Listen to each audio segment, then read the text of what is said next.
केळकर आणि कोकण विकास प्रतिष्ठान आयोजित 19वा आंबा महोत्सव 10 तारखेपर्यंत गावदेवी मैदानात सुरू राहणार आहे। आमदार संजय केळकर यांच्या पुढाकाराने या महोत्सवाचे दरवर्षी आयोजन करण्यात येतं। या महोत्सवात कोकणातील शेतकरी थेट ग्राहकांपर्यंत पोहोचत आहेत। हापूस, पायरी, रत्ना, केसर, आंब्यांसह काजू, मालवणी मसाले, पापड, सरबत आणि आंबा फणसपोळी यासारखी उत्पादनं इथे उपलब्ध आहेत। यंदा अवेळी पाऊस, ढगाळ वातावरण, कीड याचा प्रादुर्भाव झाल्यामुळे आंबा उत्पादनात घट झाली असल्याचं केळकर यांनी सांगितलं। 2023मध्ये 2.56 लाख मेट्रिक टन उत्पादन होतं, तर 2025मध्ये ते 1,10,000 मेट्रिक टनांवर आलं आहे। ठाणेकरांनी आंबा महोत्सवातून खरेदी करून कोकणातील आंबा उत्पादक शेतकऱ्यांना पाठबळ द्यावं असं आवाहन देखील श्री केळकर यांनी केलं आहे। आंबा महोत्सव सालाबादप्रमाणे एक चळवळ म्हणून आम्ही जो सुरू केलेला होता ते आता 19वा आंबा महोत्सव झाला। 1 मेपासून सुरुवात झाली आणि मला वाटतं खरोखर ठाणेकरांनी पसंतीस उतरलेला हा आंबा महोत्सव आहे, कारण की दररोज मोठ्या प्रमाणामध्ये ठाणेकर हक्काने येतात, विश्वासाने येतात आणि मोठ्या प्रमाणामध्ये निरनिराळे पदार्थ आणि आंबा दोन्ही, कारण की कोकणातली विविध आंब्यापासूनचे जे बाय प्रॉडक्ट्स तयार केलेले आहेत, उत्पादनं आहेत, त्यालाही चांगल्या प्रकारे विक्री होते आणि एक प्रकारचं ठाणेकरांनी आणि सगळ्याच आसपासचे लोक येतात त्यांनी एक प्रकारे शिक्कामोर्तब केल्यासारखं आहे। आणि जरी आंब्याचं उत्पादन कमी आलं, यावेळेला तर बघा 15% आंबा हातामध्ये आला, तरी आंबा उत्पादक शेतकरी या ठिकाणी आले या महोत्सवाच्या निमित्ताने। आणि मला वाटते की उत्पादक आणि ग्राहक ही जी चळवळ आहे ती अशाच पद्धतीने यशस्वी होताना आम्हाला बघायला मिळते। शशिकांत लोंढे आणि आम्ही दरवर्षी इथे आंबे घेत असतो, चांगले मिळतात आणि गॅरंटेड मिळतात। बाकीचे कुठचे असे कार्बेडनी विकवलेले नाही मिळत काय, त्यामुळे आम्ही दरवर्षी आंबा घेण्यासाठी थांबतो आणि आंबा महोत्सवमधूनच घेतो। हे 19 वर्षापासून आम्ही या ठिकाणी आंबा महोत्सवामध्ये सहभागी होत असतो। केळकर साहेब आणि संस्कार च्या माध्यमातून आणि विनोद तावडे साहेबांच्या माध्यमातून हे जे प्रदर्शन भरतं त्याच्यामध्ये आम्ही 95 पासून जवळजवळ सहभागी होत असतो आणि आम्हाला इथे उत्कृष्ट प्रतिसाद वगैरे मिळत असतो। हापूस बिटका हापूस नवीन प्रकार आहे, हा पहिल्यांदाच बघतो इकडे, छान आहे, गोड आहे। थँक्यू। महोत्सव पण खूप सुंदर प्रतिसाद पण चांगला आहे। सगळ्या प्रकारच्या ज्या गोष्टी आहेत, जे पदार्थ आहेत आपले ते खूप छान आहेत। तेव्हा पण मी सगळं फिरलो, बाजार बरा वाटला। विशेषतः कोकणातले जे खाद्य जे आम्हाला माहीत नाही आहेत आणि ते आता मॅडमने सांगितल्याप्रमाणे घेतलेले आहेत, त्याची टेस्ट करायला खूप आवडते। आंबा खरेच चांगले आहेत, म्हणजे घरी खाल्ल्यानंतर मी माझ्या ऑफिसमध्ये दिला, त्यांनी सांगितला हा खरा हापूस आंबा आहे। म्हणजे या इथे बाजाराचं एक वैशिष्ट्य आहे की इथे आल्यानंतर तुम्हाला खऱ्या प्रकारचा सगळे आंबे मिळतील। खूपच छान वाटलेलं आहे। कोकणात मी कोकणीच आहे, पण कोकणात असं जायला मिळत नाही। आज इथं सगळं कोकण अवतरले असं वाटतंय। जवळजवळ 1100 रुपयाची आत्ताच एका दुकानातच खरेदी झाली आहे। देवगड विजयदुर्ग स्वतःची बाग आहे आपली आणि आपण आंबा महोत्सवमध्ये केळकर साहेबांबरोबर बरेच म्हणजे जुना आहे, पण त्यांच्याबरोबर पहिल्यापासून तर हाऊस चालू झाल्यापासून आणि माझ्या स्वतःच्या बागेतलं फळ आहे, पातळ सरीचं ओरिजिनल देवगड फळ आहे आणि इकडे आंबा महोत्सव भरवतो तर म्हणजे आम्हाला शेतकऱ्यांना थोडाफार फायदा होऊन जातो चांगल्या पद्धतीचा। संस्कार तर्फे संजय केळकर साहेब गेली 19 वर्ष जो आंबा महोत्सव भरवतात, त्यामध्ये 19 वर्ष सुद्धा आम्ही सहभागी आहोत। केळकर साहेबांना स्पेशल धन्यवाद आहेत की ते शेतकऱ्यांची जाणीव ठेवून हा आंबा महोत्सव आवर्जून भरवत आहेत। आमच्याकडे वेगवेगळ्या प्रतीचे आंबे आहेत, देवगड आहे, रत्नागिरी आहे, साईजप्रमाणे त्याचे दरसुद्धा वेगवेगळे आहेत। शिवाय यानंतरही तुम्हाला आंबा लागला तरी माझं विष्णुनगरला दुकान आहे, शेगाव कचोरीच्या समोर भगवती शाळेजवळ। गावावरून आली आहे। हे सगळं प्रोडक्ट जे आहेत ते सगळे होम प्रोडक्ट आहेत। सगळ्या प्रकारचे पापड आहेत, गार्लिक आहे, रेड चिल्ली आहे, नाचणी आहे, शेवया आहेत, तांदळाचे वाफेवरले पापड आहेत, चिली फ्लेवर आहे, गार्लिक आहे, ओनियन रिंग आहेत, बटाटा चिली आहे, वेगवेगळ्या प्रकारचे पापड आहेत। एकदम चांगले आणि स्वस्त क्वालिटीमध्ये तुम्हाला पापड भेटतील। 2019 पर्यंत आम्ही आता 19 वर्ष आम्ही या कार्यक्रमात सहभागी असतो। दरवर्षीप्रमाणे आम्ही यावर्षी पण आलो आहे. रिस्पॉन्स चांगला असतो. ठाण्याला पण रिस्पॉन्स चांगला असतो, तसं पार्ल्याला पण असतो. जास्त करून आम्हाला ठाण्याला चांगला रिस्पॉन्स भेटला आम्हाला.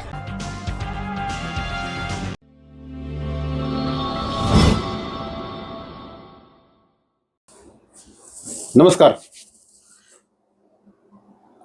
मला ना पुढच्या आठवड्यामध्ये कोकणामध्ये जायचंय आणि तिथे जात असताना मी एवढी तयारी करतोय की 8 दिवसा आधीपासून मी बॅगा भरतोय, दुनियाभरची तयारी करतोय.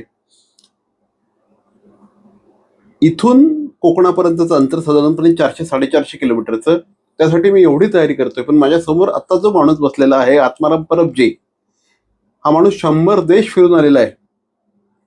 आणि एवढ्या मोठ्या प्रमाणामध्ये ट्रॅव्हल केल्यानंतर काय जबरदस्त, काय भयंकर लेवलचा अनुभव या माणसाकडे जमा झाला असेल.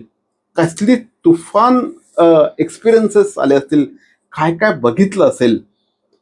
आत्ताच त्यांचा 100वा देश पूर्ण झाला आणि या 100वा देश पूर्ण झाल्याच्या निमित्ताने आज आपण श्री आत्माराम परब यांच्याशी बातचीत करतो आहोत. आत्मारामजी नमस्कार. द नितीन बोरसे शो मध्ये आपलं हार्दिक स्वागत. धन्यवाद. मी आत्ता म्हटलं त्या पद्धतीने मला कोकणामध्ये जाताना एवढं भयंकर टेन्शन येतंय, एवढी तयारी करावी लागते आहे. 100 देश आपण फिरलेला आहात. काय प्रेरणा होती सर यामागची? 100 देश बघ ना, 100 या आकड्याचे जे फॅसिनेशन आहे त्याच्याबद्दल मी बोलेनच. पण तुम्ही जे म्हणालात हे तयारी करण्याबद्दल, तर याची तयारी किंवा माझी पूर्वतयारी म्हणा की माझी लहानपणापासूनच झाली, शाळेत असल्यापासून. कारण शाळेत, त्याच्यानंतर कॉलेज, आमच्या एरियामधली मुलं असतील त्यांच्या पिकनिक करायच्या असतील, किंवा ऑफिस नोकरी लागली त्याच्यानंतर मग ऑफिसमधल्या पिकनिक असतील, क्रिकेट खेळायला लागलो, क्रिकेटचे दौरे असतील. तर ह्या सगळ्या गोष्टींनंतर मग ट्रेकिंग करायला लागलो, माउंटेनिअरिंग करायला लागलो. तर इथे मी कधीच पार्टिसिपेंट कधीच नव्हतो. मी ऑलवेज ऑर्गनायझिंग पार्टमध्ये होतो. माझी ती आवड होती ती. एक्झॅक्टली. आणि त्यामुळेच मला या सगळ्या गोष्टी नंतर, आणि ह्या एवढ्या स्टेप बाय स्टेप झाल्या, जसं आपण शिक्षण स्टेप बाय स्टेप घेतो तसं या गोष्टी स्टेप बाय स्टेप झाल्या. आधी मुंबईत फिरलो, मग थोडंसं मुंबई बाहेर, मग महाराष्ट्र, मग भारत, मग त्यामुळे एवढ्या स्टेप बाय स्टेप तयारी झाली. आणि त्यामुळे कधीच टेन्शन आलं नाही. कुठल्याही देशामध्ये जाताना, कुठेही जाताना कधी टेन्शन आलं नाही. कारण ती तयारी करण्याची जी पद्धत आहे ही मला त्याचं गुपित कळलं म्हणायला हरकत नाही. आता 100 हा आकडा, 100 देश करायचे हे स्वप्न का पाहिलं याबद्दलच मी तुम्हाला सांगेन. की आपल्याला सर्वांनाच माहिती आहे की क्रिकेटचा देव ज्याला म्हणतात सचिन तेंडुलकर यांनी 100 या आकड्याला ग्लॅमर दिलं. करेक्ट. सो आपण त्याला त्या क्षेत्रात फॉलो तर करू शकत नाही, बरोबर, किंवा त्याच्या एवढं मोठं काम पण नाही करू शकत. पण माझा तो आकडा, 100चा आकडा हा डोक्यात बसला माझ्या. आणि मला वाटलं की ऍटलिस्ट आपण आपल्या क्षेत्रामध्ये 100चा आकडा पार करू शकतो का. आता भारतामध्ये तेवढं खूप होतं करण्यासारखं, मी केलं सुद्धा. पण देश म्हटल्यानंतर त्याला एक वेगळं बल येतं. त्यामुळे कधीतरी साधारण एक 2008-09च्या दरम्यान जेव्हा माझा पहिल्यांदा पासपोर्ट काढला, तेव्हा माझ्या डोक्यात हा विचार आला की आपण प्रयत्न नक्की करू शकतो, 100 देश आपण बघायचे. 2008-09ला पहिल्यांदा पासपोर्ट काढला तुम्ही? पासपोर्ट काढला साधारणपणे 18 वर्षामध्ये तुम्ही एवढे देश केलेले आहेत? नाही, मग तसं बघायला गेलं तर 15 वर्षच. कारण 2008 किंवा 9 मध्ये पासपोर्ट काढल्यानंतर पहिली टूर जी माझी झाली 2010 मध्ये. सो तसं पाहिलं तर 2010 ते 2025च्या डिसेंबर मध्ये पूर्ण केलं. तर 15 किंवा 16 वर्ष आपण म्हणू. बरोबर. मला एक सांगा की जनरली ना क्रिकेटर जो असतो ना, तो 50 पर्यंत आला ना की त्याला ना 50 म्हणजे 50s मध्ये ज्यावेळेस तो येतो त्यावेळेस त्याला ते 100चे वेध लागायला लागतात. बरोबर. की येस, नाऊ आपण 100 रन करू शकतो, आपण सेंचुरी करू शकतो, हे साधारणपणे त्याला असं वाटायला लागतं. And then he starts to build his innings. Atmaram परबांना असं कधी वाटलं की आपण 100 देश करू शकतो?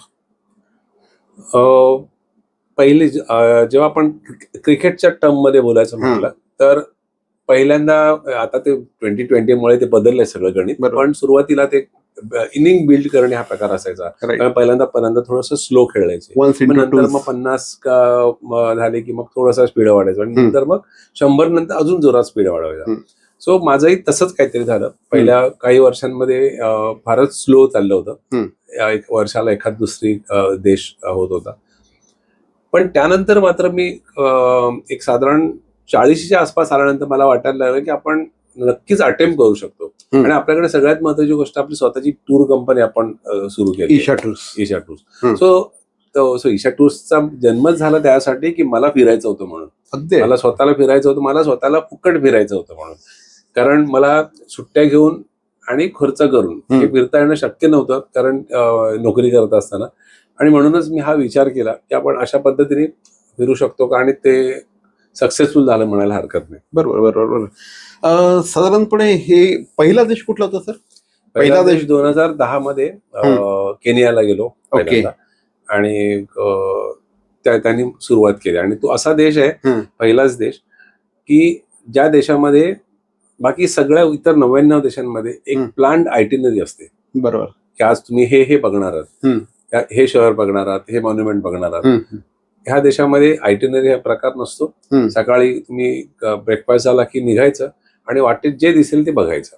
एवढं कारण वाईल्ड लाईफ कारण नाही, वाईल्ड लाईफ बघण्यासाठी जातो. वाईल्ड लाईफ हे काही प्लॅन नसतं, काही झू नाहीये. करेक्ट आहे. सो तिथे कुठल्या प्रकारची आयटिनरी नसते, कुठल्या प्रकारचं प्लॅनिंग नसतं. त्यामुळे प्रत्येक मोमेंट, मी नेहमी म्हणतो आम्ही की प्रत्येक मोमेंट हा एक सरप्राईज असतो. पुढच्या मोमेंटला काय दिसणार तुम्हाला काहीच माहित नसतं. इनफॅक्ट प्रत्येक जंगल सफारी हा एक सरप्राईजच असतो. सरप्राईज असतो. त्यामुळे कुठल्या वळणावर काय दिसणार आहे काहीच माहिती नसतं. आणि गंमत म्हणजे तोच पहिला देश माझा सगळ्यात जास्त वेळा मी पाहिलेला देश आहे. काय बोलताय? आतापर्यंत मी 23 वेळा गेलोय केनियामध्ये. आणि कधीही त्याचा कंटाळा आला नाही. कारण तेच म्हटलं, आपल्याला प्रत्येक मोमेंटला काय दिसणार आहे माहित नसल्यामुळे त्याची गंमत वाटते. तुमचा पासपोर्ट ग्रंथ झाला असेल ना आतापर्यंत? हो, बरेच पासपोर्ट झालेत माझ्याकडे. आणि पासपोर्ट तर आहेतच, पण त्या व्यतिरिक्त माझा अजून एक छंद आहे बऱ्याच गोष्टी जमवण्याचा. त्याच्यामध्ये बऱ्याच प्रकारच्या, मी वेगळ्या देशांमध्ये गेलो त्या सगळ्या कॅप्सचं कलेक्शन आहे माझ्याकडे, हॅट्सचं कलेक्शन आहे. त्यानंतर मग अनेक प्रकारचे बेल्सचं कलेक्शन आहे, गणपतीचं कलेक्शन आहे. माणसांचं कलेक्शन तर आहेच, कारण माणसं तर खूप जोडली आहेत आणि खूप मोठ्या प्रमाणावर मी स्वतःला श्रीमंत समजतो. बरोबर. आणि त्याच्याबरोबर अजून एक छंद जोपासला किंवा गोष्टी जमा केल्यात, ते म्हणजे मी आतापर्यंत केलेल्या प्रवासातले सगळे बोर्डिंग पासेस. सगळे जवळजवळ 4000 बोर्डिंग पासेस माझ्याकडे आहेत आणि ते सगळे इंटॅक्ट आहेत. हो. बापरे, म्हणजे 4000 वेळेस तुम्ही आतापर्यंत विमान प्रवास केलेला आहे. आई शपथ, क्या बात आहे. मला सांगा सर, हा प्रचंड एक्साइटिंग गोष्ट आहे की म्हणजे ना, असं म्हटलं जातं की केल्याने देशाटन. तुम्ही जेवढे फिराल तेवढा तुम्हाला प्रचंड अनुभव मिळत जातो. सर, 100 देश फिरल्यानंतर असं म्हटलं जातं की केल्याने देशाटनातून प्रचंड मोठ्या प्रमाणात अनुभव मिळतो. मला सांगा, एवढे देश तुम्ही फिरला आहात, आता सांगितलं 4000 बोर्डिंग पासेस जमलेले आहेत. काय जबरदस्त लेवलचा अनुभव आला असेल सर. काय प्रचंड माणसं भेटली असतील, किती काय काय एक्सपिरियन्स, तुमची पोतडी अशी एक्सपिरियन्सेसनी, अनुभवांनी भरलेली असेल पूर्ण. तर तुम्ही म्हणाल ते अगदी बरोबर आहे. तर तुम्ही मगाशी एकदा बोलताना म्हणाला होता की बदल काय झाला माझ्या. बरोबर. हा एक महत्वाचा प्रश्न आहे माझ्यामध्ये. खूप लोक विचारतात की तुझ्यात काहीच बदल नाही झालाय, ना पर्सनॅलिटीमध्ये ना स्वभावामध्ये. त्याचं मुख्य कारण आहे की तुम्ही जे म्हणालात, केल्याने देशाटन पंडित मैत्री सभेत संचार, हे जे सुभाषित आहे हे मी जगतो. कारण मी पुस्तकी अभ्यास खूप केलेला नाही, पण जगाचा अभ्यास केला. आणि ते करताना मी अनेक लोकांना सोबत घेऊन तो अभ्यास केला. त्यामुळे माझ्यामध्ये लोकही म्हणतात की तुझ्यात कसलाच बदल नाही झाला, कारण ती एक्साइटमेंट जी आहे ना, ती तेवढीच शिल्लक आहे माझ्यामध्ये. आणि तो प्रत्येक गोष्टीमध्ये नाविन्य शोधून काढायचा. कारण मला ती आवड आहे माझी की जिथे जातो तिथे आपल्या डोळ्यासमोर जे काय दिसतंय त्याच्या पलीकडे जाऊन काय बघता येईल, किंवा आपल्या मागच्या बाजूला काय ते बघता येईल, त्याचा अभ्यास कसा करता येईल, हे करत असल्यामुळे मला त्याची ती सवय लागली. आणि ते करताना एकाच देशामध्ये परत सेकंड टाइम जेव्हा गेलो तेव्हा मी काहीतरी नवीन शोधून काढलं, नवीन गोष्टी पाहिल्या आणि दाखवल्या. त्यामुळे माझ्यामध्ये तशा प्रकारचा बदल झाला नाही. लोक आजही म्हणतात की एवढ्या सगळ्या गोष्टी अचीव्ह केल्यानंतर पाय जमिनीवर कसे. हा प्रश्न होते, हा असाच प्रश्न असावा की पाय जमिनीवर कसे. त्याचं कारण असं आहे की मी एवढ्या मोठ्या लोकांना भेटलो, खऱ्या अर्थाने मोठ्या लोकांना, म्हणजे बरोबर. अगदी सचिन तेंडुलकर असेल, दलाई लामा असतील. दलाई लामा असतील, हम्म. किंवा आमचे डॉक्टर रघुनाथ माशेलकर असतील, अशी अनेक लोक संपर्कात आलो, त्यांना भेटलो आणि त्यांना पाहिलं की ही लोक एवढ्या ग्राउंडेड आहेत, बरोबर. तर आपण काय आहोत त्यांच्यासमोर, आपली खरंच काय अवकात नाही, मग कशासाठी आपण उगाच मोठं झाल्याचा आव आणायचा. त्यामुळे तो बदल पण माझ्यात कधीच झाला नाही. त्यामुळे आणि निसर्गाने, खरं सांगायचं तर निसर्ग तुम्हाला शिकवतो की निसर्गासमोर मनुष्य पाणी शूद्र आहे. हे जे म्हटलं जातं ना, हा अनुभव प्रत्येक वेळेला मी निसर्गात असताना घेतलाय. त्यामुळे कुठल्याही प्रकारचा बदल माझ्यात झालेला नाही. माझी पर्यटनाची भूक वाढतच चालली आहे आणि ती नक्कीच अजून पुढे पुढे चालू राहील. लवकरात लवकर 150 प्रवास सुद्धा होतील, तुमचे 150 देश सुद्धा होतील. असं म्हटलं जातं की हे जे 100 देश आहेत, या 100 देशांमध्ये तुम्हाला सगळ्यात जास्त आवडणारा देश कुठला? 23 वेळा गेलो मी, म्हटलं केनियाला, हां. तो तुम्हाला त्याच्यावरूनच कळलं असेल सगळ्यात जास्त तोच आवडतो देश. बरोबर. त्याचं कारणच ते आहे की तिथे कुठल्याही प्रकारचं प्लॅनिंग नाही. एक्झॅक्टली, अनप्लॅन्ड असतं सगळं ते. राईट. म्हणजे राहणार कुठे हे माहित असतं, पण Correct. काय बघणार हे तुमच्या हातात नसतं. सो ती एक्साइटमेंट कायम ठेवणारा ते एक डेस्टिनेशन आहे. त्यामुळे मला ते सगळ्यात जास्त आवडतं. आणि सगळ्यात महत्वाची गोष्ट, कुठल्याही प्रकारचं मानवी अतिक्रमण झालेलं नाही. पूर्ण एवढ्या वर्ष जातोय मी, आज तुम्ही कुठल्याही शहरात जा, कुठेही जा, लडाखमध्ये सुद्धा ज्याच्यासाठी आम्ही ओळखला होतो ईशा टूर्स, बरोबर. तिथे पण 2003 मध्ये जे सुरू केलं, त्याच्यानंतर 2026 त्याच्यामध्ये जो फरक आहे, बदल झालेला तो एवढा प्रचंड आहे. मानवी अतिक्रमण एवढ्या मोठ्या प्रमाणात झालंय, जे तुम्हाला केनियामध्ये, टांझानियामध्ये, ह्या वाईल्ड लाईफ सफारीमध्ये कुठेच दिसत नाही. जे आहे तसंच असतं. सो त्यामुळे मला तो सगळ्यात देश आवडतो आणि म्हणून जास्त वेळा मी प्रवास केलाय. क्या बात. असं कधीतरी असं वाईट वाटतं का हो, तुम्ही म्हणजे एक 5 वर्षापूर्वी तुम्ही एखाद्या देशामध्ये गेलेला असता, तिकडची ब्युटी, तिकडचं निसर्ग, तिकडचं सौंदर्य, तिकडचं मिळणारं समाधान, अनुभूती, आणि अचानक तिथे काहीतरी एखादं मोठं स्ट्रक्चर उभं राहतं आणि मग असं कुठेतरी त्रास होतो जीवाला की चायला हे काय, हे व्हायला नको असं वाटतं. हा अनुभव मी लडाखमध्ये घेतलाय आणि घेतोय. गेली 10 वर्षांमध्ये हा अनुभव घेतोय. कारण लडाखला एक वेगळं सौंदर्य आहे, वेगळेपण आहे, जे जपायला पाहिजे होतं, जे सरकारचं काम असतं खरं तर, आणि त्याचबरोबर आपलं सर्वसामान्य माणसांचं पण काम असतं, जनतेचं पण. तर तिथे ज्या पद्धतीने डेव्हलपमेंट होते ती फार चुकीच्या पद्धतीने होते. कारण एखादा प्रदेश एक सस्टेन करण्यासाठी जी काय इकोसिस्टम लागते किंवा जे काही नॅचरल रिसोर्सेस लागतात, त्याच्या खूप पलीकडे जाऊन तिथे जेव्हा डेव्हलपमेंट होते, तेव्हा मग निसर्गाचा ऱ्हास व्हायला सुरुवात होते. बरोबर. ते होऊ नये असं फार वाटतं. आणि सगळीकडेच आहे हे, फक्त लडाख बद्दल नाही म्हणत आहे मी, कुठल्याही निसर्गरम्य ठिकाणी निसर्गाचा ऱ्हास होईल अशा गोष्टी व्हायला नाही पाहिजेत. पण अनफॉर्च्युनेटली त्या आपल्या हातात नाहीत. आम्ही फक्त मत व्यक्त करू शकतो, त्याच्या पलीकडे काही फक्त आणि वाईट वाटून घेऊ शकतो, त्या पलीकडे काही नाही. भूतानला गेलो होतो आणि आजही तिथे 72% जंगल त्यांनी कायद्याने राखलेलं आहे. त्यामुळे आतापर्यंत मी ज्या वेळेस भूतानला गेलो, त्या वेळेस तिथे गेल्यानंतर एवढं सुंदर वाटतं, एवढं छान वाटतं की अजिबातच मानवी अतिक्रमणच नाहीये. आणि तुम्ही तिथे फिरताना ऑक्सिजन ज्या प्रकारचा तुम्ही इनहेल करता, त्यात तुम्हाला जाणवतं की तुम्ही हे काहीतरी वेगळं करता आहात नॅचरली. आता मला एक तुमच्या प्रवासाबद्दल बोलताना एक असतं की प्रत्येक देशामध्ये गेल्यानंतर आपल्याला तिथे काहीतरी शिकायला मिळतं. कुठेही आपण पर्यटनाला गेलो की आपल्याला तिथे काहीतरी शिकायला मिळतं. तुम्ही 100 देश फिरलेला आहात.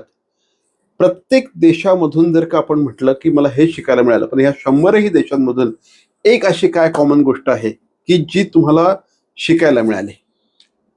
पर्यटन दृष्ट्या जर पाहिलं तर सगळ्यात छोटे देश, जे खरं तर आपल्या भारताच्या खूप मागे आहेत खरं. बरोबर. पण पर्यटन दृष्ट्या त्यांनी एक छोटीशी गोष्ट आहे, त्याला इन्फ्रास्ट्रक्चरचा वापर करून मोठी केली, त्याला लार्जर दॅन लाईफ स्केल आणला. आणि त्यामुळे काय झालं की जिथे एखादी गोष्ट तिथे गेल्यानंतर आपले पर्यटक सुद्धा म्हणतात हे तर आपल्याकडे ह्याच्यापेक्षा कितीतरी सुंदर आहे, पण आपण त्याला प्रमोटच नाही केलं. तर हे खरंच शिकण्यासारखं आहे की लहानातल्या लहान गोष्ट फक्त त्याचे मार्केटिंग करून आणि त्याच्याबरोबर प्रॉपर इन्फ्रास्ट्रक्चर डेव्हलप करून, म्हणजे बरोबर. अगदी त्या ठिकाणी व्हीलचेअरवर सुद्धा माणूस जाऊ शकतो. अगदी अशा प्रकारच्या इन्फ्रास्ट्रक्चर डेव्हलप करून चांगले रोड्स, चांगल्या सोयी, टॉयलेट्स, बाथरूम ह्या सगळ्याच्या सोयी अगदी छोट्याच्या छोट्या देशांमध्ये सुद्धा केलेल्या आहेत. म्हणजे अगदी मी तुम्हाला सांगेन की अगदी व्हिएतनाम अलीकडच्या व्हिएतनाममध्ये. काळामध्ये अगदी बरोबर. व्हिएतनाम असेल, कंबोडिया असेल, बरोबर. अगदी लहान लहान देश की जे खरं तर एक 10 वर्षापूर्वी कुठेच नव्हते कुठेच नव्हतं. टुरिझम बरोबर. सेक्टरमध्ये. पण आज त्यांनी स्वतःला खूप मोठ्या स्केलवरती आणल्या आणि हजारोंच्या लाखोंच्या संख्येने लोक Exactly. जगभरातून येतात. So exactly. त्याचं मुख्य कारण हेच आहे की त्यांनी उभं Infrastructure. केलेलं इन्फ्रास्ट्रक्चर. म्हणजे त्या बाना हिल्सचं उदाहरण सर एकदम भारी आहे. व्हिएतनामला हो. बाना हिल्सचं उदाहरण भारी आहे.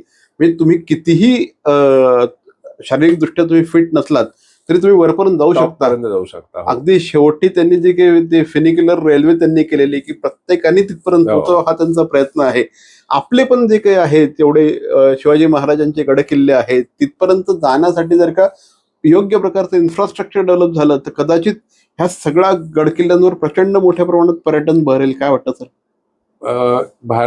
भारतामध्ये काय नाहीये टुरिझम पॉईंट ऑफ व्ह्यू पाहिलं तर सगळंच आहे. सगळ्या गोष्टी ज्या जगात आहेत त्या सगळ्या गोष्टी आहेत. फक्त नॉर्दर्न लाईट दिसत नाहीत किंवा हे केनिया टांझानिया सारखं वाईल्ड लाईफ त्या लेवलचं नाहीये. पण आपलं एमपी आहेच की. नाही बाकी आहेच. बरोबर. आपल्याकडे टायगर्स आहेत, सगळ्यात बरोबर. important गोष्ट टायगर्स आहेत. हं. पण तो जो स्केल असतो ना, बरोबर. केनिया टांझानिया मधला स्केल कसा आहे, 18-20 लाखच्या संख्येने प्राणी असतात तिथे. बरोबर. पण किंवा तुमच्याकडे मगाशी आता म्हटलं त्याप्रमाणे नॉर्दर्न लाईट्स आपल्याकडे बघता येत नाहीत, मिड नाईट सन बघता येत. पण बरोबर. त्याच्या व्यतिरिक्त जर तुम्ही 100 मार्क हे काढले, पॉइंट्स काढले, तर 95 पॉइंट्स आपल्याकडे आहेतच ना, आणि खूप चांगल्या लेवलचे आहेत. पण पुन्हा तेच गाडी तिथेच अडकते आपली. आणि खरं तर आपला सगळ्यात महत्वाचा टुरिझम इंडस्ट्री ही सगळ्यात महत्वाची इंडस्ट्री भारतामध्ये होऊ शकते. भवानी ज्वेलर्स ठाणे पारंपरिक आणि आधुनिक दागिन्यांचा अप्रतिम संगम. प्रत्येक स्त्रीची पहिली पसंती भवानी ज्वेलर्स ठाणे. नक्की भेट द्या. CP Goenka International School, nurturing talent at young age for scholastics, sports and performing arts in global perspective. Proud to have world toppers and country toppers in 10th standard Cambridge examinations. Ranked the best emerging school by the Times of India for personality over percentage. CP Goenka is the intelligent choice. Thane महानगरपालिकेचे मालमत्ता कर म्हणजेच property tax भरण्याचे आवाहन. सन 2022-23 या आर्थिक वर्षाचे मालमत्ता कराचे म्हणजेच प्रॉपर्टी टॅक्सचे बिल ठाणेकर करदात्यांना महापालिकेमार्फत आर्थिक वर्षाच्या सुरुवातीस म्हणजेच माहे एप्रिल 2022 मध्ये देण्यात आलेले आहे. तथापि अद्यापही काही करदात्यांनी मालमत्ता कर महापालिकेकडे जमा केलेला नाही. सध्या आर्थिक वर्षाचा अंतिम टप्पा सुरू झाला आहे. मालमत्ता कर वसुलीसाठी महापालिकेतर्फे कडक कारवाई हाती घेण्यात आली आहे. या अंतर्गत जंगम मालमत्ता, टीव्ही, फ्रीज, वाहन व इतर जप्त करणे तसेच स्थावर मालमत्ता वॉरंट बजावून जप्त करण्यात येत असून मालमत्तेचा जाहीर विक्रीद्वारे लिलाव करून कराची रक्कम वसूल करण्यात येत आहे. मालमत्तेस पाणी पुरवठा करण्यात येणारे नळ संयोजन खंडित करण्यात येत आहेत. त्याचप्रमाणे थकीत मालमत्ता करावर 2% व्याज आकारले जात असल्याने भरावयाची रक्कम वाढत आहे. आपला मालमत्ता कर propertytax.thanecity.gov.in या लिंकद्वारे तसंच गुगल पे, फोन पे, पेटीएम याद्वारे ऑनलाईन पद्धतीने करण्याची सुविधा उपलब्ध करून दिली आहे.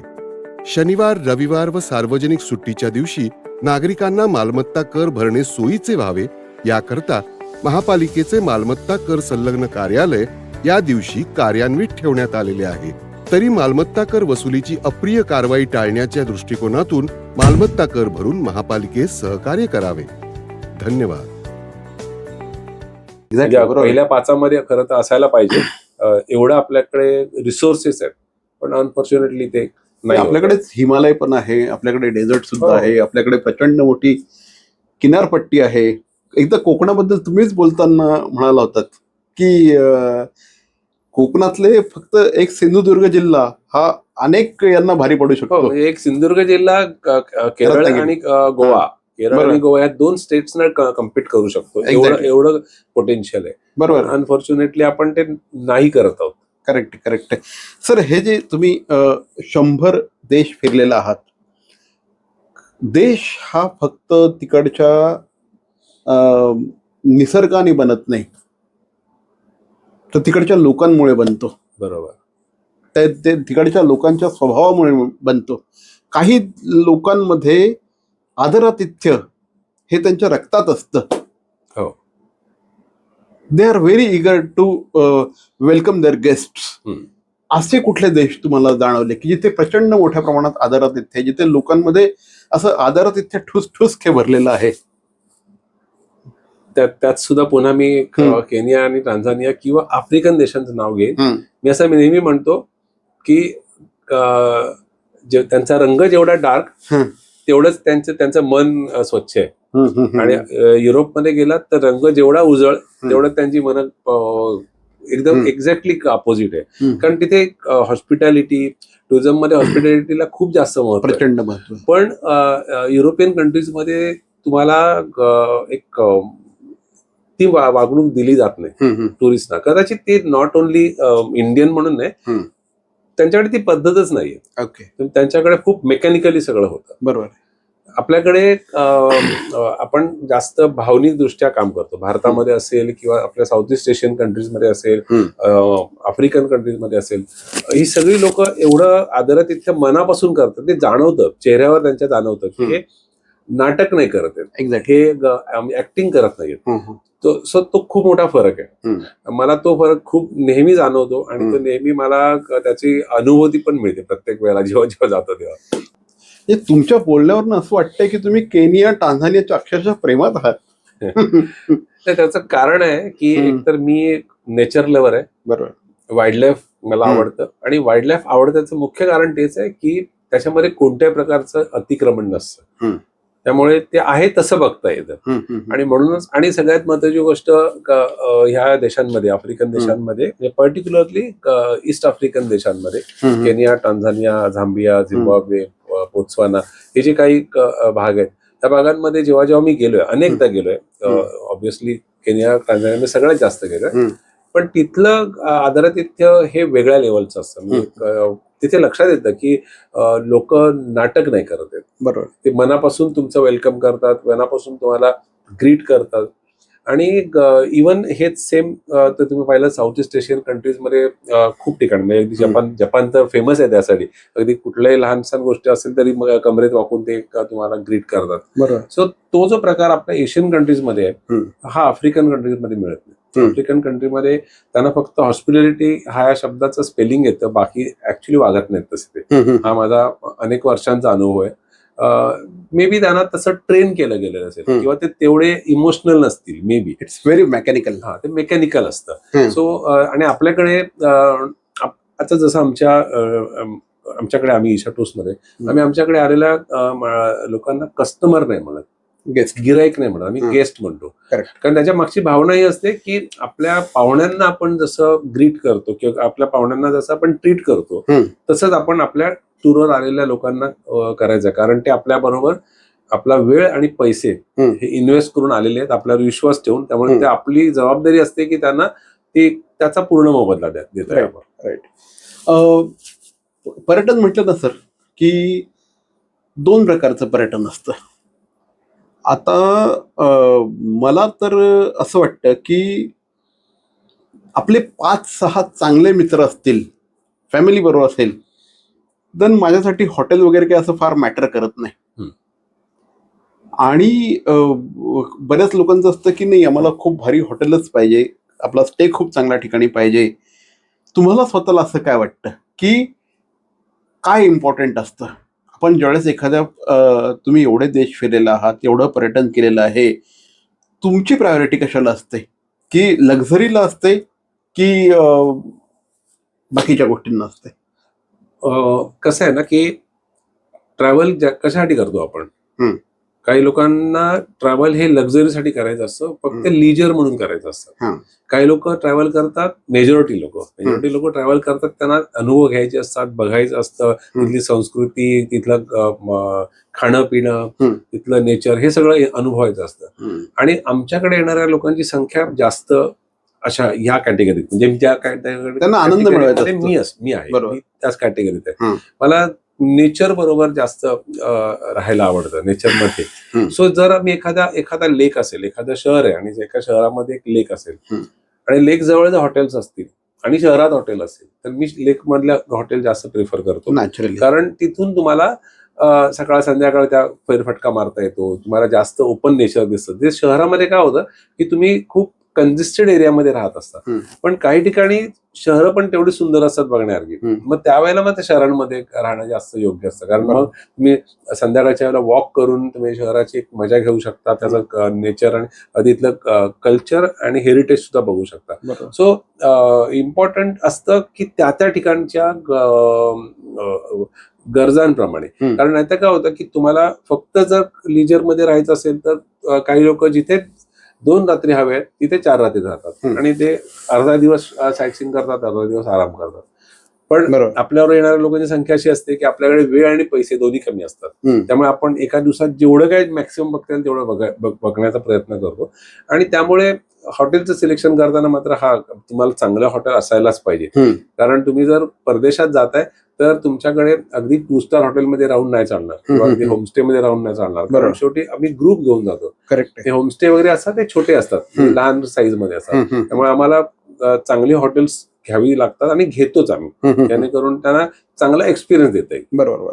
सर, हा जो सगळा अनुभव आहे हा 100 पेक्षा जास्त देश तुम्ही म्हणजे एका वेगवेगळ्या 100 देशांमध्ये गेलेला आहात, पण अदरवाईज तुम्ही त्याच्याही पेक्षा खूप जास्त प्रवास केलेला आहे. हो.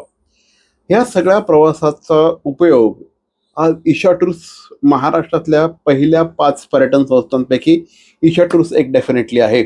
एक स्वतःचं वेगळेपण त्यांनी जपलेलं आहे. ऑफबीटसाठी सर प्रचंड फेमस आहेत. ते मगाशी पण म्हणाले ना त्यांच्या बोलण्यामध्ये बोलताना वगैरे, ह्या डोळ्यांच्या पलीकडे ह्या साईडला जे आहे ना ते बघायचा मी प्रयत्न करत असतो. तर हे सगळं ज्यावेळेस ऑब्झर्वेशन आहे, निरीक्षण आहे, हा सगळा एक्सपिरियन्स आहे, सगळी माणसं तुम्ही एवढी जोडलेली आहेत, भेटलेली आहेत, या सगळ्याचा ईशा टूर्ससाठी कशा पद्धतीने उपयोग झाला? तो हा ठरवून केलेला उपयोग नाही. उपयोग तर 100% होतो. बरोबर. म्हणजे जेव्हा मी 100 देशांमध्ये जातोय तेव्हा त्यातल्या बेस्ट ज्या साईट्स आहेत, बेस्ट देश आहेत, ते ईशा टूर्स साठी मी लगेचच आमच्या आयटनरीमध्ये किंवा कॅलेंडरमध्ये आणतो. करेक्ट. आणि ऑब्व्हियसली आम्ही आमचा जो प्रवास आहे तो सुरुवात एका देशाने झाला. तो आज 2003 ते 26 एका देशावरून आज 54 देशांवरती आलाय. बरोबर. 54 देशांमध्ये टूर जात आहेत आणि त्याच्या व्यतिरिक्त ह्या उरलेल्या काही देशांमध्ये सुद्धा टूर जात आहेत, पण त्या कस्टमाइज टूर जातात. आज मी एवढे देश पाहिलेले असल्यामुळे एक फर्स्ट हँड इन्फॉर्मेशन माझ्याकडे असते.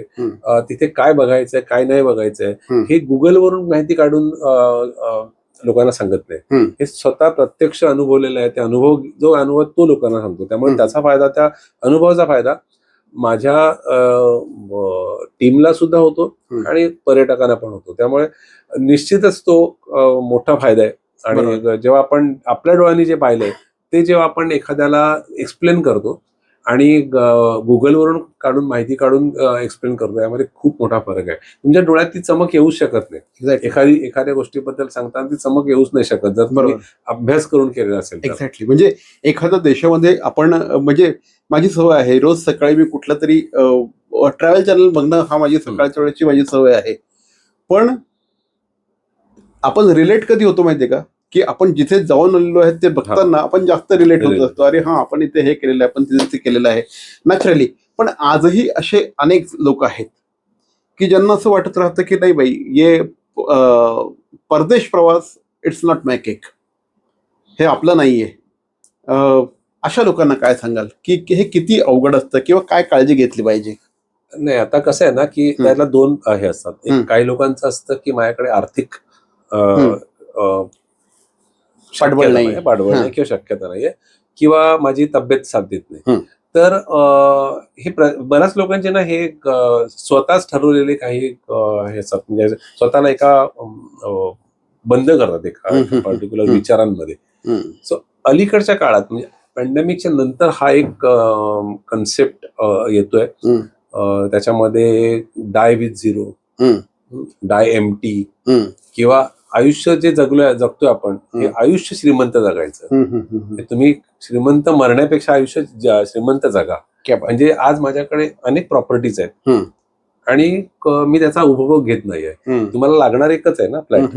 तुमचे 3 फ्लॅट असतील त्याचा उपयोग काय? तुमच्या मुलांना त्याची जर गरज नसेल तर त्याचाही काही उपयोग नाही. त्यामुळे तुम्ही श्रीमंत जगत नाहीये, तर श्रीमंत मरतो आपण, सर्वसामान्य माणूस. सो आता हा ट्रेंड बदलतोय आणि बऱ्याच लोकांनी माझ्या ओळखीमध्ये किंवा माझ्याबरोबर ट्रॅव्हल करणाऱ्या अनेक लोकांनी स्वतःची काही अननेसेसरी असलेली पडून असलेली जागा आहेत त्या काढल्या, त्याच्यामध्ये छान ट्रॅव्हल करतायत, छान एन्जॉय करतायत, लाईफ एन्जॉय करतायत. म्हणजे नॉट ट्रॅव्हल केलं म्हणजे लाईफ एन्जॉय केलं असं नाही, त्याच्या व्यतिरिक्त पण खूप छान आयुष्य जगता येतं, ते श्रीमंत आयुष्य जगता येतं. तर तसा तो ट्रेंड येतोय. त्यामुळे बऱ्यापैकी लोकांनी आता आज तुम्ही जर पेपर उघडून बघितलं तर त्याच्यामध्ये सगळ्यात जास्त ऍड्स ह्या ट्रॅव्हल इंडस्ट्रीच्या असतात, त्याच्यानंतर रिअल इस्टेटच्या असतात. सो त्यामुळे लोक फिरायला लागलेत आणि प्रचंड मोठ्या प्रमाणावर मोठ्या मोठ्या टूर पण करायला लागलेत. म्हणजे विचार फार केला जात नाही जो पॅन्डेमिकच्या आधी होत होता. हा मोठा बदल आहे. अनेकदा असा एक मानसिकता असते की माझ्याकडे पैसे आल्यानंतर किंवा आणखी काही वर्षानंतर मला इथे इथे फिरायचं आहे, पण त्यावेळेस बऱ्याचदा शारीरिक दृष्ट्या साथ मिळत नसते.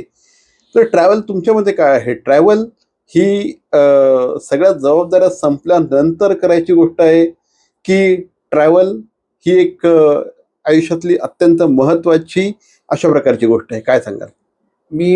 मी स्वतः टूर ऑपरेटर म्हणून हे बोलत नाही, मी टुरिस्ट म्हणून बोलतो. तुम्ही बिझनेसमन नाही मला माहिती आहे, म्हणून तुम्हाला हे प्रश्न विचारतो मी. टुरिस्ट म्हणून मी हे गोष्ट नक्की सांगू शकतो की केल्याने देशाटनं, हा हे जे म्हणतो ना आपण, पंडित मैत्री सभेचा संचार, मनुष्या चातुर्य तसे फार. सो मी हा अनुभव घेतलाय. म्हणजे जेमतेम शिक्षण घेतलेला माणूस आज जगभरामध्ये 5 खंडांमध्ये ट्रॅव्हल केलं, त्या लोकांशी डील केले, त्यांच्याकडून म्हणजे प्रत्येक ठिकाणी तुम्हाला हे सगळं करायला लागतं. सो त्याचा मी नक्कीच त्यामुळेच मी हे करू शकलो सगळं.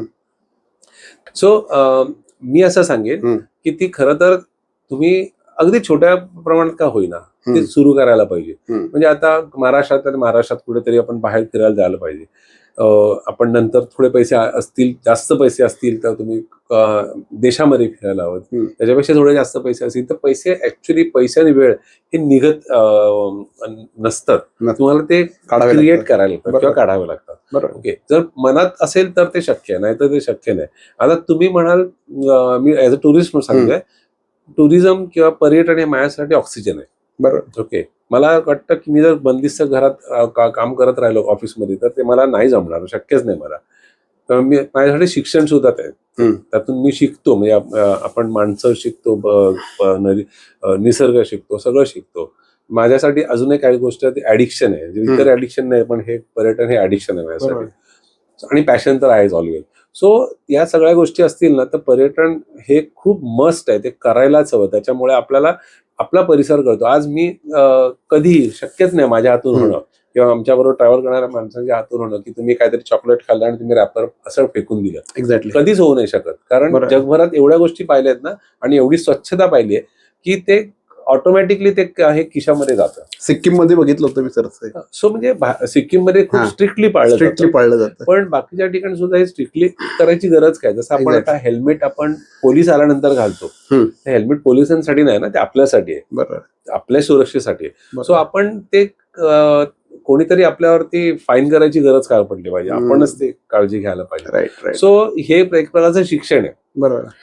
आणि तुम्हाला जो काही अनुभव मिळतो तो अनुभव तुम्हाला नक्कीच, म्हणजे तुम्ही एकदा घेतल्यानंतर एक 6-8 महिने ते नक्की पुरतो. आज तुम्ही मगाशी भूतानबद्दल बोललात, भूतानच्या आठवणी तुमच्या डोक्यात आहेत. सो ह्या आठवणी खूप महत्व असतं आणि म्हणून पर्यटन हे ऍक्च्युली करायला पाहिजे. प्रत्येकाने कुठल्या ना कुठल्या पद्धतीने करायला पाहिजे. अगदी वीकेंडची एखादी पिकनिक असेल ना तरी चालेल, पण तुम्ही तुमच्या रोजच्या कामाच्या किंवा जे काय करता त्यातून बाहेर पडून तुम्हाला एक मनाला चालना मिळते, नवीन एनर्जी मिळते त्यातून. केनियामध्ये तुमचं नाव बदललंय, तुम्हाला माहिती काय? केनियामध्ये आत्माराम परब नाही म्हणत, आत्माराम परत म्हणतात, आत्माराम परत आला. सो मला सांगा की पुढचा गोल काय? आता 100 देश तर झाले, ओके, नवीन स्टान्स घेतला आता? कारण जनरली क्रिकेटमध्ये आपण क्रिकेट पासून सुरुवात केली ती क्रिकेटवरच येऊया, की जनरली 100 झालं, सेंचुरी झाली की पुन्हा एकदा बॅट्समन नवीन स्टान्स घेतो आणि पुढच्या द्विशतकाकडे वाटचाल करत असतो. बरोबर. आत्माराम परबांनी स्टान्स घेतलाय परत? हो, मी आता स्टान्स घेतलाय म्हणजे मी ठरवून काही गोष्टी केल्या होत्या. म्हणजे जसं 100 देश करताना मी ठरवलं होतं की हे देश नाही करायचे 100 पर्यंत, 100च्या नंतरच करायचे. त्याचं कारण असं होतं, जनरली माझ्या ओळखीमधले जेवढे आहेत 6 जण आहेत ज्यांचे 100 देश पूर्ण झालेत, माझ्या बरोबर ट्रॅव्हल करतात. असे किती लोक असतील संपूर्ण देशात? मला वाटतं ते 250-300 पेक्षा जास्त असतील. बापरे, म्हणजे तुम्ही 140 कोटी जनतेमध्ये 250-300 पेक्षा असं नसतील. त्याचं कारण असं आहे की साधारण 70, 80, 85 मध्ये आलेले खूप लोक माझ्या ओळखीत आहेत की जे आलेत आणि मग नंतर मग त्यांच्या प्रकृतीमुळे त्यांना ट्रॅव्हल करता येणं आता शक्य नाही, त्यामुळे मग ती गाडी इथे कुठेतरी अडकली आहे. पण बाकीचे जे ज्यांचे झालेले आहेत ते माझ्या ओळखीमध्ये 6 लोक आहेत. त्याच्या व्यतिरिक्त मला माहीत असलेले अजून एक 20 लोक आहेत, म्हणजे मुंबईमध्ये. कामानिमित्तानं करणं वेगळं आणि पर्यटन म्हणून करणं वेगळं. कामानिमित्त जे जातात ते पर्यटन त्यांना म्हणू शकत नाही. बरोबर, खरी जातात आणि एअरपोर्ट बघतात आणि परत मजा करतात आणि येतात. राईट. सो तर माझा पुढचा जो गोल असा होता की मी साऊथ अमेरिका आणि अंटार्क्टिका हा दोन्ही अजून मी केलेलं नाही. मी तुम्हाला तोच प्रश्न विचारणार होता आता की अंटार्क्टिका केलाय का? तर मी ते मुद्दाम ठेवलं कारण मी जर साथी माझ्या ज्या ओळखीमध्ये जेवढे माझ्याबरोबर ट्रॅव्हल करणारे 6 लोक आहेत, त्या 6 लोकांचे 100 देश करतानाच हे सगळं झालेलं आहे. म्हणजे सगळे ओशन झाले आहेत, सगळे सीज झाले आहेत, सगळे कॉन्टिनेंट झाले आहेत, मेजर सगळ्या गोष्टी झाल्या आहेत. तर मी त्या साधारण 70-75च्या आसपास आल्यानंतर ठरवलं की हे देश हे 100 नंतर करायचे. तसा हा तुम्ही म्हटलं तसं साऊथ अमेरिका आहे, अंटार्क्टिका आहे, त्याच्यानंतर कॅरेबियन आयलंड वरची अनेक बेट आहेत त्या भागामध्ये, वेस्ट इंडिजच्या एरियामध्ये, आणि चायना मी अजून नाही गेलोय. चायना एवढा मोठा आहे की मी मुद्दाम नाही गेलोय चायनाला, कारण चायना एवढा मोठा आहे की तो एका व्हिजिट मध्ये होणार नाही, किमान 8-10 व्हिजिट करायला लागतील तर चायना पूर्ण होईल. क्या बात. ग्रीस, आता युरोपमध्ये साधारण 25 पेक्षा जास्त देश आहेत, तर ते 41 देश मी पाहिले, अजून 4-5 देश बाकी आहेत माझे. त्यातला ग्रीस आहे, तो ग्रीस सगळ्यात मोठा देश आहे जो साधारण 6 ते 7 दिवस लागतात त्याला. बरोबर. ओके, सो तो पण मी शिल्लक ठेवलाय. तर मी नंतर विचार केला की आता थोडंसं लिजरली आता फिरायचं आपण, कारण मी आता 60च्या जवळ जाईन, अजून वेळ आहे, 2 वर्ष बाकी आहेत अजून. मी खरं तर ठरवतो 100वा देश हा 60 सेलिब्रेट करताना करायचा ठरवलं, पण खास जरा शेवटच्या ओव्हर्स मध्ये जरा जास्त जोरात बॅटिंग केली आणि तर त्या मी केल्या. त्यामुळे आता माझ्याकडे हे टार्गेट्स आहेत, प्लस मला अजून एक टार्गेट माझा स्वतःचा आहे, तो खूप कठीण आणि महागडा आहे पण तो करायचा मला. जिओग्राफिकल नॉर्थ पोलवर जायचंय मला, ज्याची आता जर कॉस्ट काढली तर साधारण 40 ते 50 लाख रुपये तिथे पोहोचायला. 5-1 दिवसाचा फक्त प्रवास आहे तो, पण त्याला 40 ते 50 लाख रुपये खर्च आहे, कारण ते खूपच एक्सक्लुझिव्ह आणि खूपच वेगळ्या पद्धतीने करायला लागेल. पण ते आहे की पृथ्वीच्या त्या टोकावरती मी जाऊन आलो हे. आणि बरेच लोक हा प्रश्न विचारतात की काय मिळवलं, काय गेला आणि पाहिलं की मिळवलं काय. हे मिळवण्यासाठी नसतं ना, हे आपल्या आनंदासाठी असतं. आपण आपला त्यातून आनंद, प्रत्येक जण आपापल्या पद्धतीने आनंद मिळवतो. तर तो हा आनंद आम्हाला पर्यटनातून मिळतो की मी आज कुठेतरी जाणार आहे, त्याची एक्साइटमेंट सतत चालू असते ना. ती दर महिन्यातून एकदा मी ठरवलंय की महिन्यातून एकदा तरी कुठेतरी मुंबई बाहेर, आणि आता तर गेल्या 2023 नंतर तर ठरवलंय की मुंबई बाहेर ना तर देशाबाहेर प्रत्येक महिन्याला एकदा तरी देशाबाहेर असायला पाहिजे. राईट. आणि हा अक्षरशः 2023 ते आता 26 हे कंटिन्यू चालू आहे. कुठल्या ना कुठल्या एका देशात जाणं होतच वेगळ्या माध्यमातून, आणि खऱ्या अर्थाने जीवन जगणं म्हणतात ना, तो अनुभव मी घेतोय आणि आय एम व्हेरी हॅपी.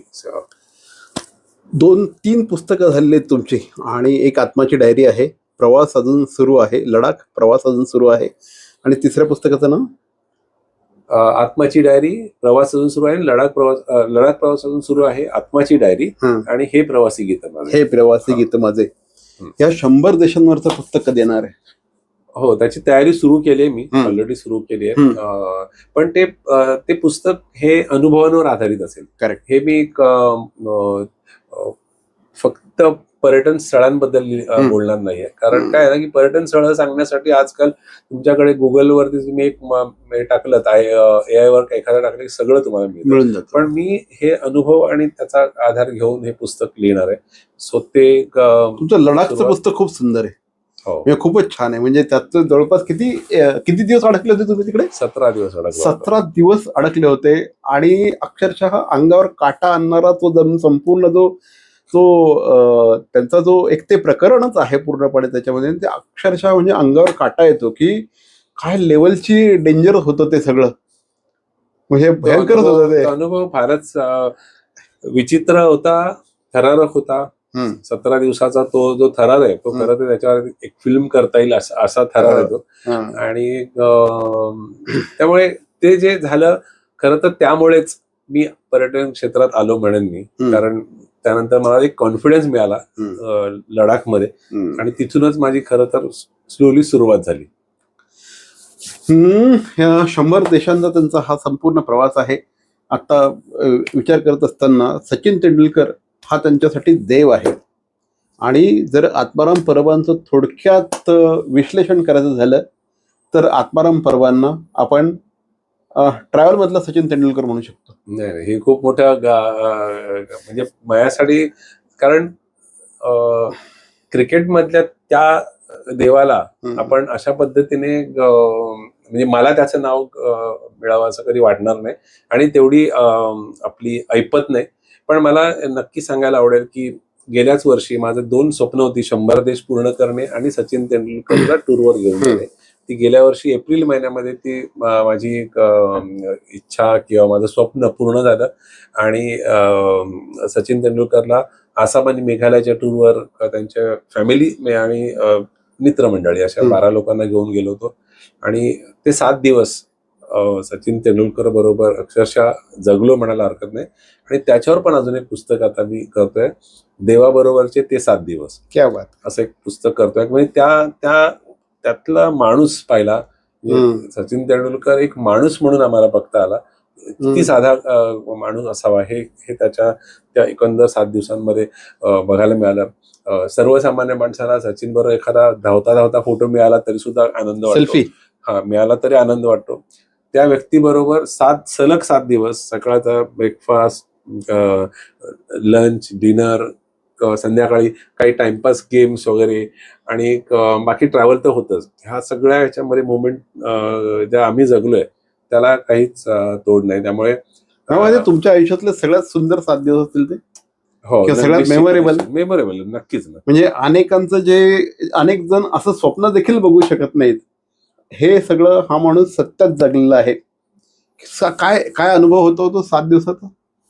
7 दिवसाचा अनुभव मी पुस्तक लिहितो त्यामुळे आपल्या एका वाक्यात सांगणं कठीण आहे. पण एक वेगळ्याच लेवलचं व्यक्तिमत्व आहे ते. म्हणजे अतिशय साधा माणूस, नाही कधी सांगावं लागेल की तू द ग्रेट सचिन तेंडुलकर आहेस.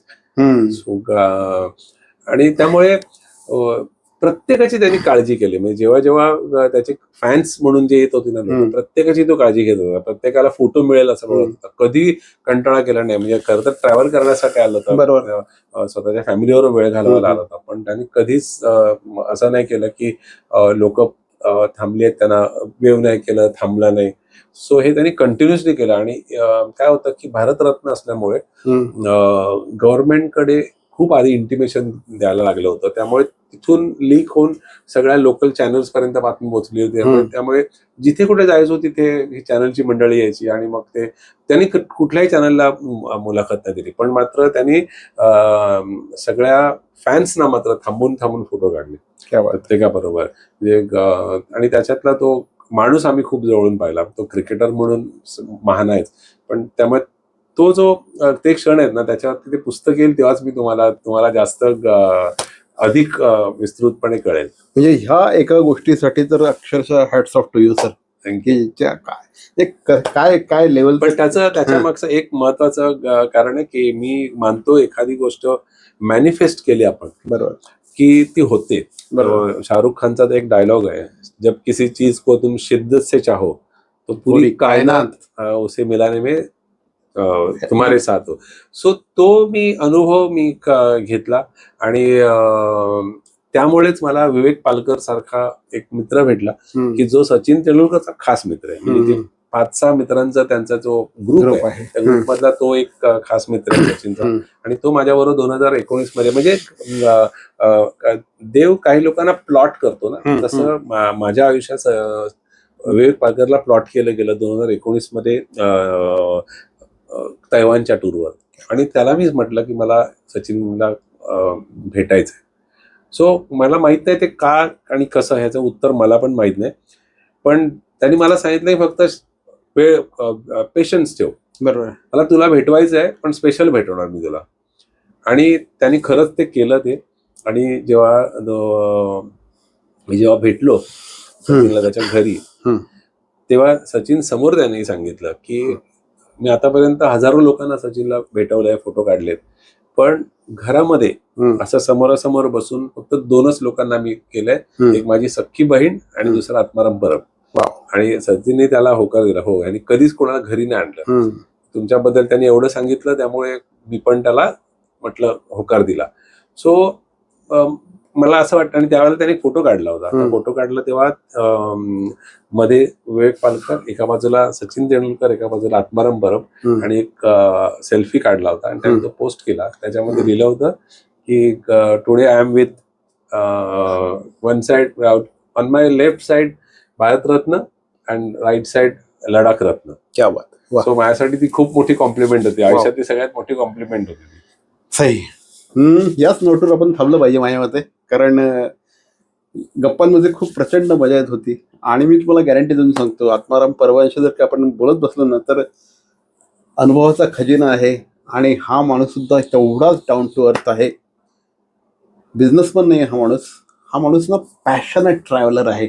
आणि त्यांच्यामधलं जे पॅशन आहे ना ट्रॅव्हलचं, हे आपल्या सगळ्या गेस्टमध्ये यावं यासाठी ते सातत्याने प्रयत्न करत असतात. सर, आमच्याशी बोलत त्याबद्दल धन्यवाद. धन्यवाद.